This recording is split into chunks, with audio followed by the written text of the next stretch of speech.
Do you hear that blower right now? I do hear it. Yeah, this is going to be great. Appian is a co-founder and CTO of Appian Corporation based right here in Tyson, Virginia. You said Appian was the CTO and... oh, no. Yeah. And, all right. Yeah.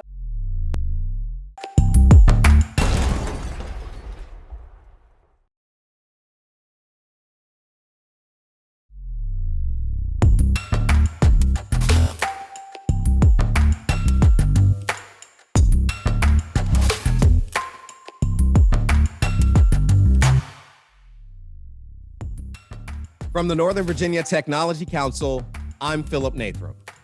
Let's talk tech with NVTC. This digital series explores tech trends and new innovations. Come meet next-gen tech leaders and learn how they're driving impact in the world we live in.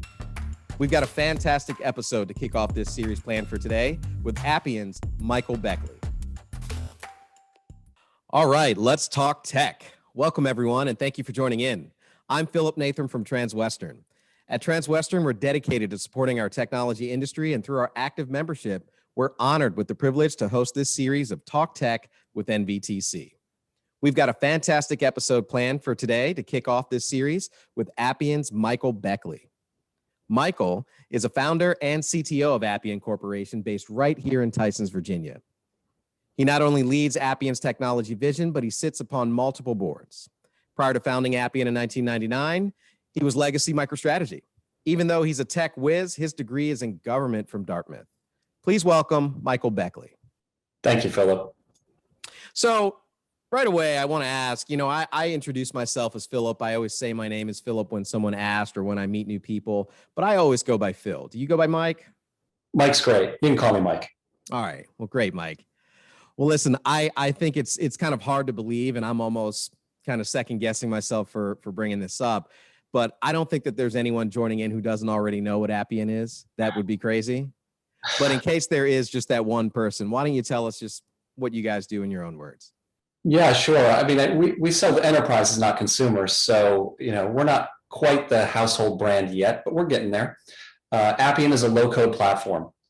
It's a new way to create software where you create visual workflow diagrams rather than coding your application. It's also a way to create new applications that bring together humans, RPA bots, and artificial intelligence to automate your work all in a single workflow. So that's what Appian is. We've been doing it for 21 years. And, obviously we've had a lot of growth lately. We've been in the news frequently. So it's great to talk to you about it today, Philip. Or Phil. Yeah, I'm excited. Well, listen, a lot of people meet their partners in college. A lot of people meet their best friends in college. You met your business partners in college. You all went to Dartmouth together. Did you actually know each other while you were in college, or did you know anyone before? So there's 4 founders of Appian. I have to correct you on the record here. We didn't all meet in college. It's a little more complicated origin story, but like all great teams of 4, great examples you can look at: Metallica, Pink Floyd, U2, maybe the Beatles. We are friends. We were friends first, and we became a great company second. I met one of my co-founders in high school, Mark Wilson. He and I competed in policy debate, and so he's from Atlanta. I'm from Illinois, and we were traveling around the country, 23, 24 weeks a year, and we happened to be both invited to a competition in New Orleans, and it was New Year's, so of course we went out to snuck away from the hotel and got into some trouble. But that's how you make friends. And then in college we met Matt Calkins, CEO and chairman of Appian. He was already, he's ahead of us in school, and was very prominent in campus politics. Everyone knew who Matt was.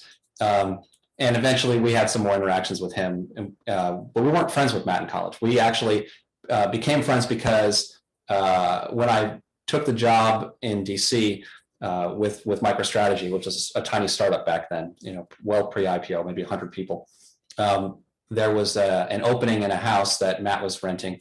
And so Matt Calkins was there. I moved in. Mark Wilson moved in. Mark Wilson wasn't even working at MicroStrategy, but the 3 of us living together, that was sort of the genesis of talking about Appian. And then Bob Kramer, the 4th founder, he actually went to University of Pennsylvania, Wharton undergrad.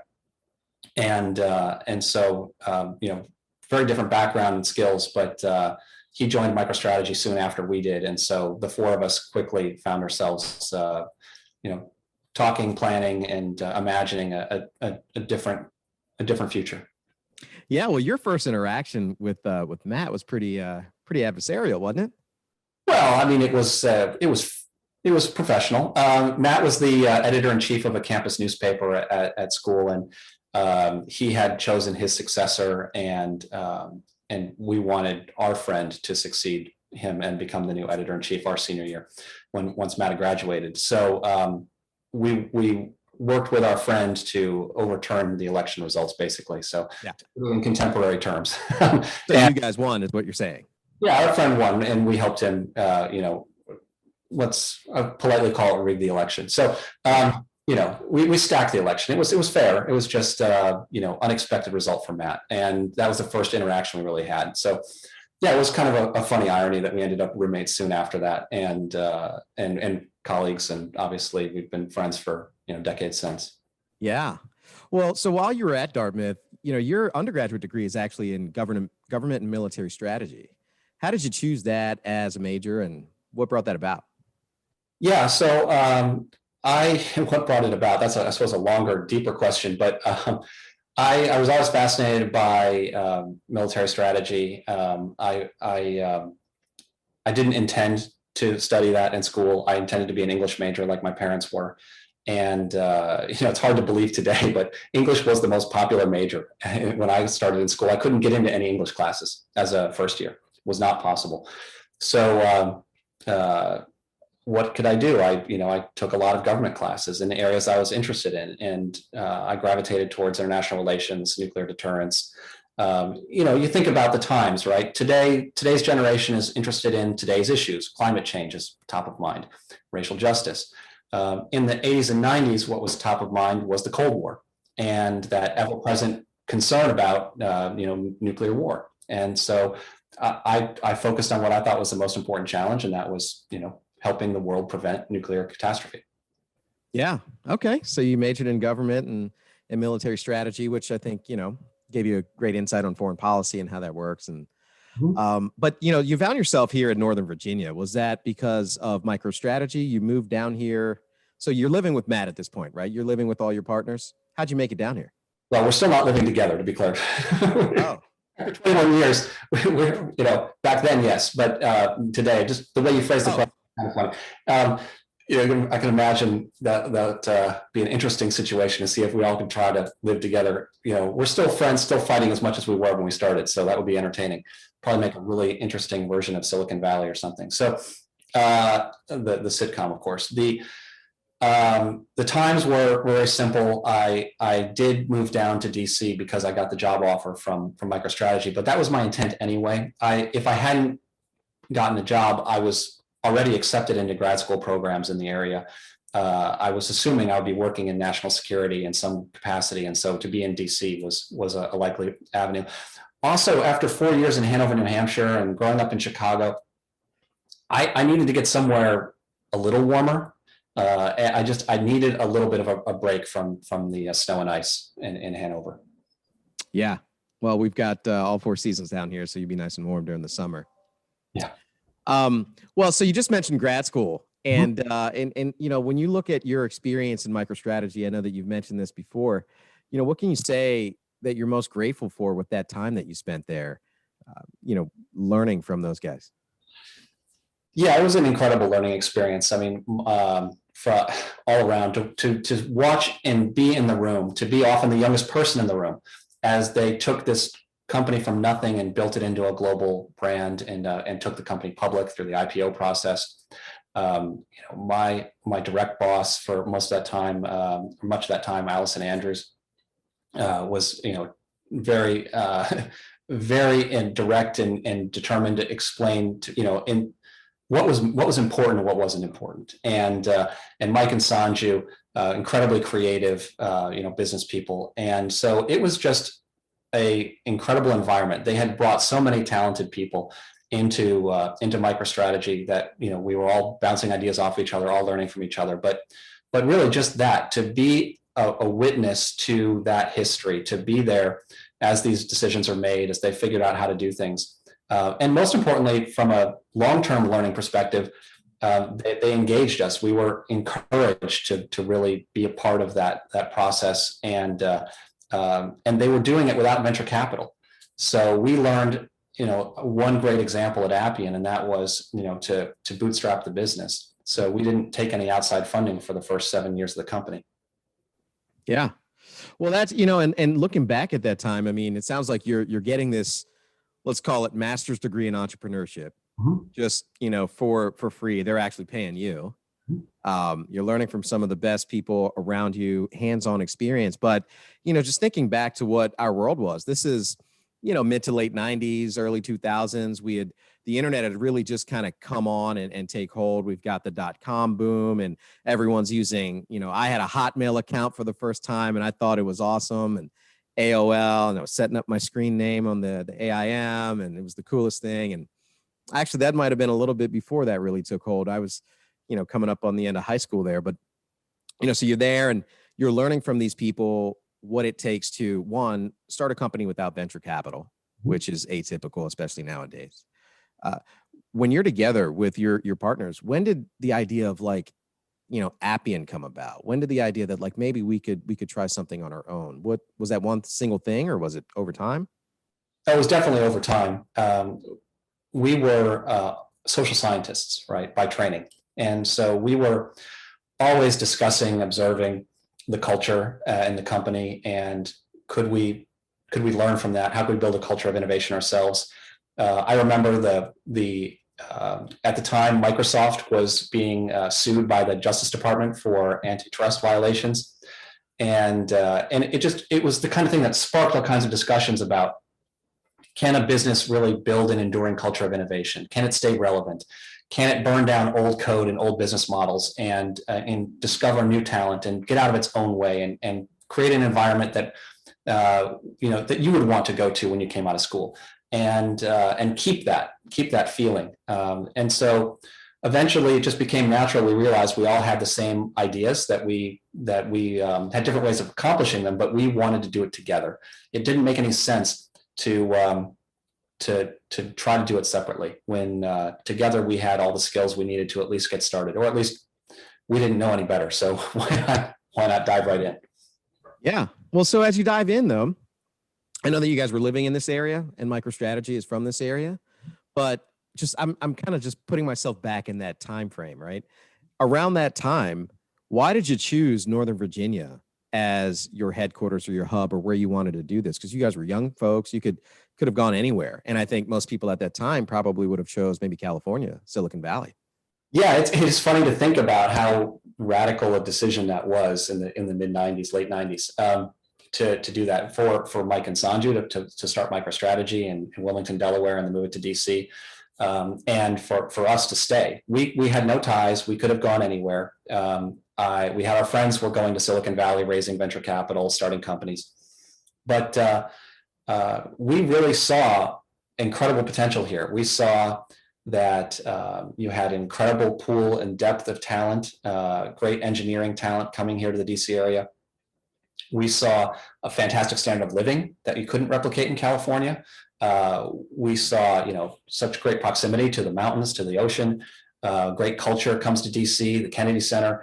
We loved living here, and so none of us were from here, but we loved what we found, and we saw that there really was an opportunity to build a terrific culture of innovation on the East Coast, that we didn't need to go to Silicon Valley. In fact, that might hold us back.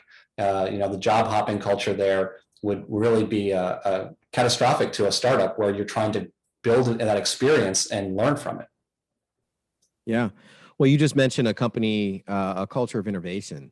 What is that, the culture of Appian, or what are those top three things that you can think of how you generate culture at Appian? Well, culture is another way of saying, habits. It's always been our habit to put the customer first, to take their problems on as if they're our own, to care about their mission, and I think that we have succeeded through making our employees see that by example. and making them partners in the organization. Everyone's a shareholder. Everyone's engaged and empowered by a relatively flat organization. And we try very hard to keep that engagement by keeping everyone feeling a sense of ownership over a problem, because there aren't 10 layers of bureaucracy over their heads, that they have the information they need and the discretion, to be empowered to do the right thing for the customer. And that we have the processes in place to support them so that they can still take care of themselves, their families, and we won't let anyone down. So I think that's just social engineering, and it's just like the constant habit. When we get together as founders, we discuss, is the culture working? What challenges is it facing? Obviously, this last year has challenged every culture, but I think we have come through this stronger than we came into it, because we were well prepared, and that it's really just one thing. It's that constant focus on, are you empowering people to take care of the customer and take care of themselves?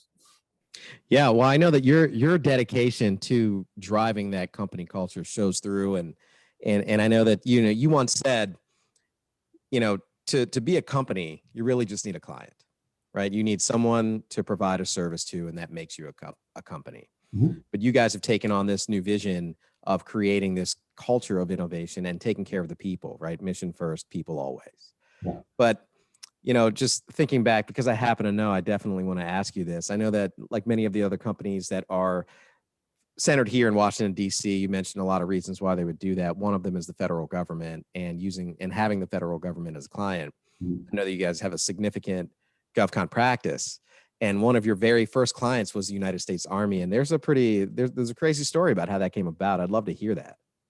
Oh, sure. Depends on how much time you have. But to sum it up briefly, we began focused entirely on the commercial space. We did not know how to sell to the federal government. We didn't know the secret handshakes, the contract vehicles, the GSA schedule. We had no intention of selling to the federal government. The sales cycles were too long for the patience of a tech startup. And then, of course, in those times, we had this major changes, the .com crash, the telco bust that preceded it, the economy's in tailspin. Our private sector clients, we had great private sector clients, marquee brands, biggest companies in the world. GM was one of our first clients, GMAC, Lehman Brothers, right? Anyone remember Lehman Brothers? So we had these great brands, and suddenly we didn't, and so we needed to pivot fast. And I drew upon my government experience, and Matt drew upon his connections, and we made a great alliance with a tech company that was much bigger than us. My advice to any startup is, make friends. You need alliances. You don't have the total solution because you are small, you are a startup. And, they introduced us to the Army, that partner, a company that of course no longer exists. They were bought out by Oracle years ago. So, but we took advantage of that introduction, and we put ourselves completely into it. We had about 48 hours to prepare to demonstrate our software to the Army. And so I pulled everyone in, and I took them through my understanding from my academic background and my study and passion of the military, a journey of a soldier, of a captain, and what their life would be like, and we were able to put that into the software, put that in, and tell that story. So when I showed up at Fort Belvoir to present to the military, to the colonels and majors assembled, we weren't showing them tech. We weren't showing them e-commerce, which was in vogue back then. We weren't showing them a commercial solution.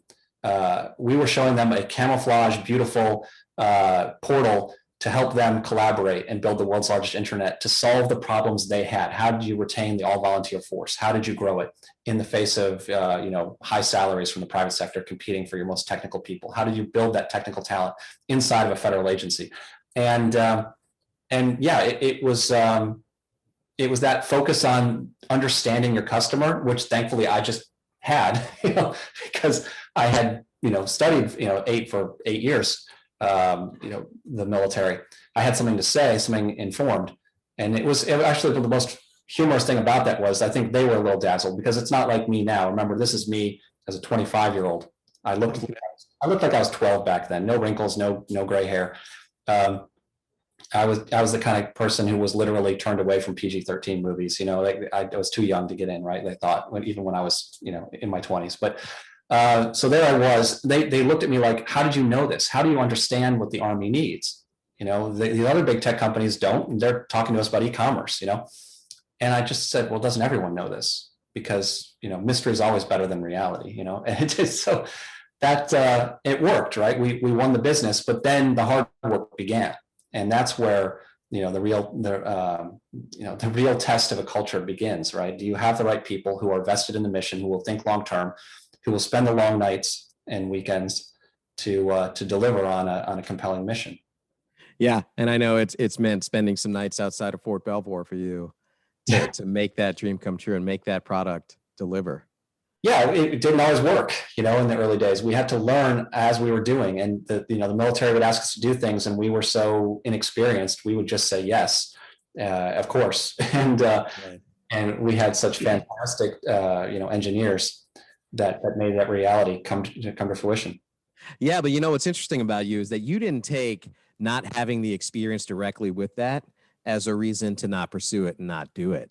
And I think I happen to know a little bit about you and how you respond to fear and what that means to you, and actually how you deal with adversity and how you overcome that. And I think that really has prepared you to influence this culture. What can you say about your past experiences really there, and how do you see adversity, and what does that frame to you? Well, what you're talking about is, I think most people don't know, is I had a heart transplant. I had a genetic heart condition growing up. I was always at risk for sudden cardiac arrest. I was hospitalized, throughout my teen years frequently. And so I had confronted death early, from about the time I was 12 and often. And so it definitely gave me some perspective. It allowed me to appreciate the little things, but getting that heart transplant back in 11 years ago now at Johns Hopkins, I got to give a little shout out to the nurses and doctors that saved my life. What a fantastic crew. That reality of seeing that you can choose to be afraid, or you can choose to be in the moment and focus on the people around you. When you are taking care of someone else, when you are thinking about their feelings and their purpose, it's very hard to be too concerned about your own issues. And so I think that was what I had to learn by doing. I mean, living in the hospital for months on end, going from being a, let's call it high-powered tech executive, to suddenly being helpless and depending upon these nurses and doctors every day. That taught you humility. Even if you thought you had it before, you really learn it in a new way. Yeah, I mean, that just goes to show, like, it increased your awareness and probably changed your mindset a lot, I bet. And as many leaders have always said, they have to constantly work on those things. I mean, you had a real life opportunity to learn that in your own experience. But many others, they purposely work on that. Like, I have a morning routine and I do a number of different things, and cold showers. I won't bore you with all my nonsense. But what about you? Like, do you have a routine or some space for silence so that you can increase that self-care and that awareness that helps you show up as the person you are for the people around you, your family, the people you work with, your partners? Yeah.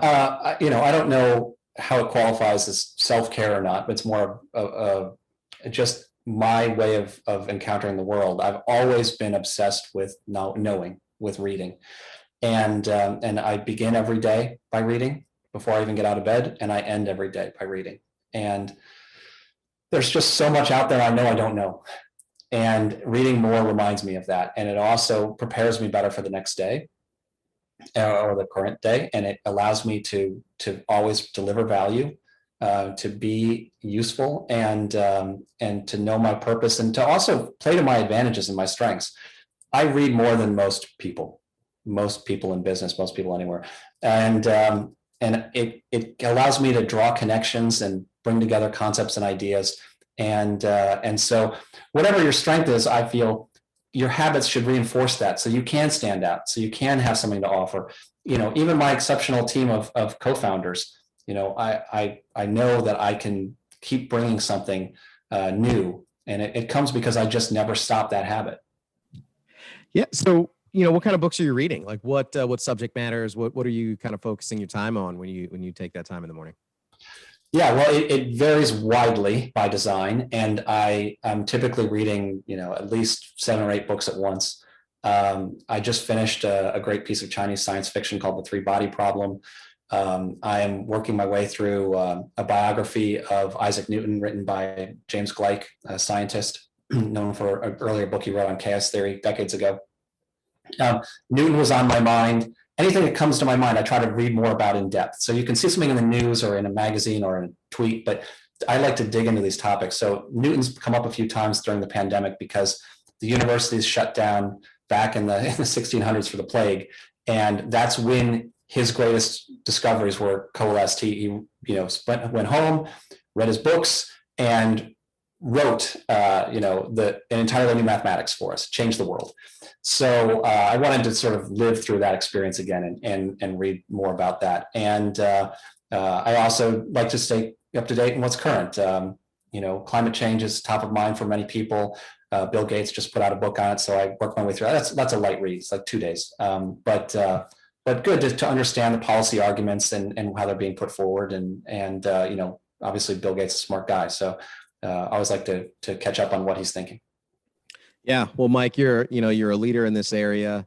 You're definitely a leader at Appian, the leader at Appian. Everyone always likes to talk about. Is Matt listen to this? Can we say that? Yeah, we know who's really running the show over there.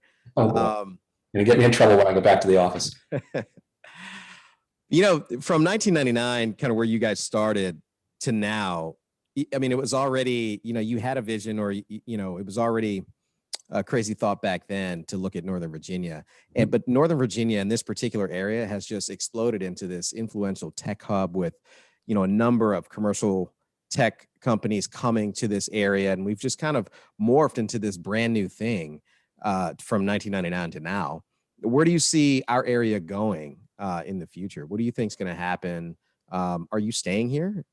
Oh, yes. Yeah, I'm not going anywhere. We love it here. We are really, really enthusiastic and optimistic about the future for Northern Virginia and the DC area. And apparently so is everyone else, because you've got the Amazon headquarters coming into Crystal City. You've got the Virginia Tech Innovation Campus. You've got huge investments in local universities and tech talent.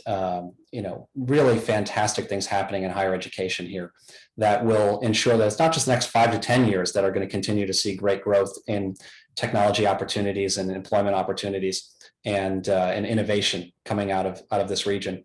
But I'd say the next 50 to 100 years look really, really good, with a new generation of students graduating from these new institutions. Yeah, I mean, that's encouraging to hear. We're talking 50 and 100 years. So with that, as things continue to change and continue to grow, as a CTO, what skills are you honing in on and continuing to work on so that you can continue to lead your group? Like, what are you focused on? And what are some of those things that you think it'll have an impact? Well, as a CTO, I spend a lot of my time hiring. I never stop reassessing how we hire talent and how we can do it better. And there's a lot of great questions out there about how you can make sure you're building a diverse, inclusive team. There was some great research that was just done. It's preliminary, but suggesting that perhaps the way we ask technical questions could be scaring off. Not just we personally, I'm saying the entire tech business. The way we ask technical and conduct technical interviews in a proctored way could be scaring off a lot of talent from different backgrounds. So we have to constantly question ourselves as CTOs about what we're doing. And technology change is obviously our business. So artificial intelligence being the new frontier, and there's so much to learn, so many new inventions in progress in the tools for data science that I try to stay on top of, that I would recommend everyone, really as a CTO, you can't ignore. Yeah. Well, it's been great chatting with you today. And, as you mentioned, people want to work for Appian. How do they reach you guys? Appian.com? How do they get in touch? Appian.com. Yes. Check us out. You'll see all the jobs listed and see what's up in our Appian Life blog. You can, take a look at the day in and day out of what's going on in all kinds of different positions. We're hiring in all areas. Well, thanks so much for joining us today, Mike. I had a great time chatting with you. Yeah, thank you, Phil. Thanks for all the informed questions. It's really been a fun conversation. Look forward to doing this again sometime. All right. Well, thanks again, Michael. Really appreciate it. And next up is our segment, Did You Know?